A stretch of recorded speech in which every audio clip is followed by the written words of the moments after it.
వీడియోలో పాన్ కార్డుకి సంబంధించి కొన్ని ముఖ్యమైన అప్డేట్స్ అయితే రావడం జరిగింది. స్కిప్ చేయకుండా చివరిదాకా చూసినట్లయితే పూర్తి ఇన్ఫర్మేషన్ మీకు అర్థమవుతుంది. ఏమాత్రం కూడా ఆలస్యం చేయకుండా టాపిక్ అయితే డిస్కస్ చేద్దాం. అయితే ఈ యొక్క పాన్ కార్డుకి సంబంధించి ఎవరెవరి దగ్గర అయితే పాన్ కార్డు ఉన్నదో మరి వారందరూ కూడా తప్పనిసరిగా ఇది ఉపయోగపడే ఇన్ఫర్మేషన్ కాబట్టి ఏమాత్రం కూడా స్కిప్ చేయకండి. అయితే వివరాలు చూసినట్లయితే కనుక మనం ఇక్కడ గమనించినట్లయితే కేంద్ర ప్రభుత్వం తీసుకొచ్చిన కొత్త ఆదాయపు పన్ను చట్టం 2025 ఆదాయపు పన్ను నియమాలు 2026తో పాన్ కార్డు వినియోగంలో పలు కీలక మార్పులైతే చోటు చేసుకుంది. ఇక అదేవిధంగా ముఖ్యంగా కొన్ని లావాదేవీలు పాన్ నంబర్ తప్పనిసరి నిబంధనలను సడలించగా మరికొన్నిటిలో చూసుకున్నట్లయితే పరిమితులను పెంచారు. అలాగే పాన్ లేని వారి కోసం ఉపయోగించే ఫారం 60 స్థానంలో ఇప్పుడు కొత్తగా ఫారం 97ను ప్రవేశపెట్టారు.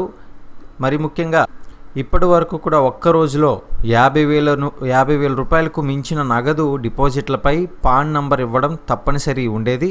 అయితే ఇప్పుడు కొత్త నిబంధనల ప్రకారం ఆ అవసరాన్ని తొలగించారు. దీంతో ఆ చిన్న మధ్య తరహా లావాదేవీల్లో పాన్ చూపించాల్సిన ఒత్తిడి కొంతవరకు కూడా తగ్గనుంది.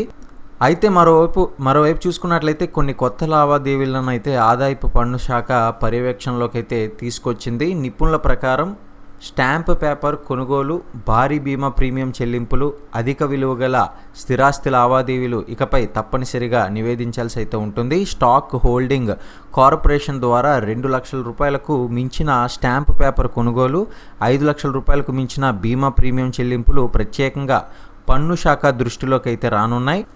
ఇక స్థిరాస్తి రంగంలో కూడా కీలక మార్పులు అయితే చేశారు. మరి ఒక కీలక మార్పులు ఏంటనేది గమనించినట్లయితే బహుమతులు, జాయింట్ డెవలప్మెంట్ అగ్రిమెంట్లు సహా 45 లక్షల రూపాయలకు మించిన ఆస్తి లావాదేవీలకు ఇకపై కఠిన నిబంధనలు అయితే అమలు కానున్నాయన్నమాట. ఇక ఇంతకుముందు చూసుకున్నట్లయితే ఫారం 60 సమర్పించి ఇలాంటి లావాదేవీలు నిర్వహించే అవకాశం అయితే ఉండేది.